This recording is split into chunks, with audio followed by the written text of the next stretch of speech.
స్థానిక ఎంపీ గారు, union minister గారు మొన్న వారు మాట్లాడుతూ ఉన్నారు. ఏమని మాట్లాడుతూ ఉన్నారు?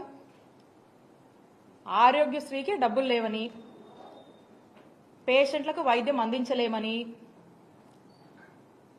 నెట్వర్క్ హాస్పిటల్కి డబ్బులు ఇవ్వలేమని, అందరూ ఆయుష్మాన్ భారత్ కార్డులు తీసుకోవాలని చెప్పి వారు మాట్లాడుతూ ఉన్నారు. అసలు ఇక్కడ నాకు ఒక అనుమానం అనిపిస్తూ ఉంది.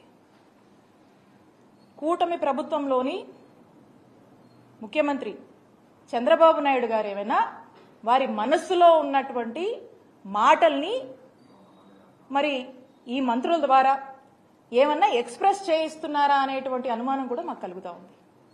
ఏమని? హెల్త్ వాళ్ళకంత ప్రయారిటీ కాదని, మరి ఆరోగ్యశ్రీని ఏమైనా వైండప్ చేస్తున్నారనేటువంటి ఒక అనుమానం కూడా మనకు కలుగుతూ ఉంది. ఆయుష్మాన్ భారత్ కార్డ్స్ వాళ్ళకున్నటువంటి టెక్నికాలిటీస్ కావచ్చు, వాళ్ళు మనకు ఇస్తున్నటువంటి దీని ప్రకారం మనం చూస్తున్నట్టే మాకు బాధలు ఉన్నాయి, కష్టంగా ఉందని చెప్పి వారు మాటలు చెప్తా ఉన్నారు. నేను చెప్తా ఉన్నాను,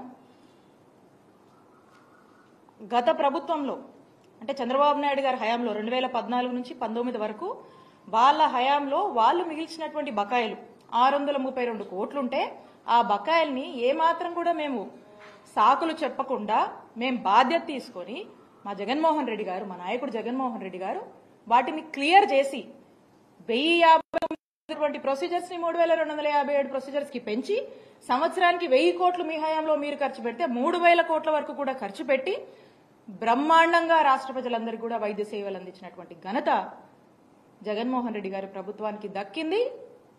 ఆ నమ్మకాన్ని కూడా ప్రజల్లో మేము నిలుపుకుంటున్నాం. మరి ఈ రోజున ఈ సాకులు చెప్తూ ఏవో అప్పులు ఉన్నాయని చెప్పి, ఏదో బకాయిలు ఉన్నాయని చెప్పి మీరు మీ బాధ్యత నుంచి ఏమైనా వైదొలుగుతున్నారా?